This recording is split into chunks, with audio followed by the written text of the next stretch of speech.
Silence speaks in a language the avoidance nervous system understands better than words ever could.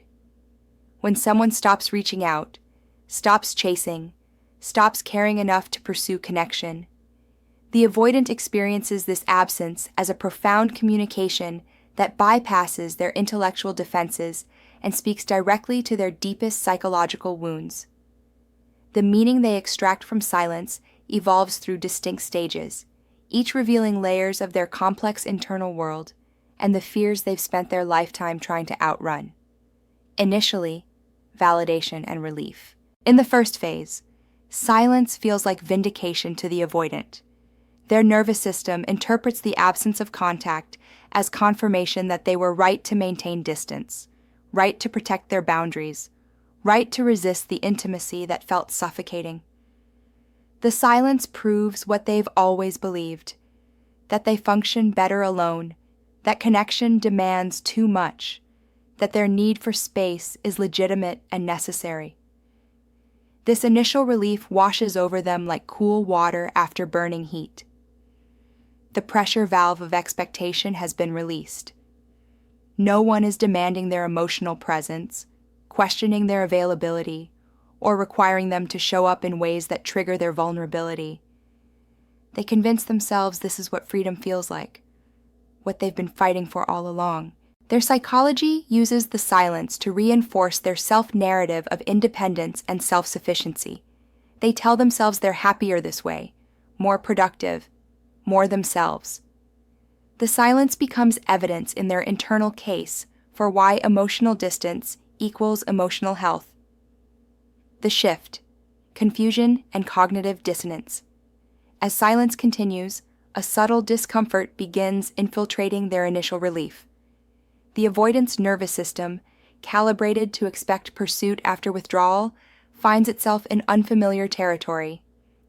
The silence stops feeling like validation and starts feeling like something else entirely, something that doesn't fit their understanding of how relationships work. They expected their person to keep trying, to keep the door open, to remain available for whenever they felt ready to reconnect. This unspoken assumption collapses in the face of sustained silence. Their psychological script for relationships suddenly has missing pages, and they don't know how to improvise. Confusion manifests as obsessive thinking about why the silence exists and what it means. They find themselves analyzing their person's absence with the same intensity they once resisted their presence. The cognitive dissonance between their claimed desire for space and their discomfort with actually receiving it creates internal tension they cannot easily resolve.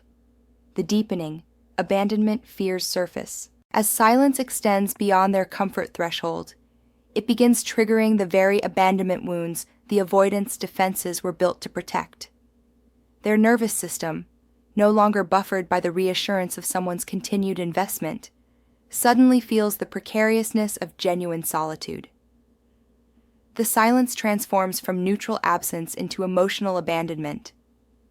This phase awakens their deepest terror, that they're fundamentally unlovable, that their emotional unavailability has finally proven too much, that they've pushed away someone who actually saw them and chose to leave anyway.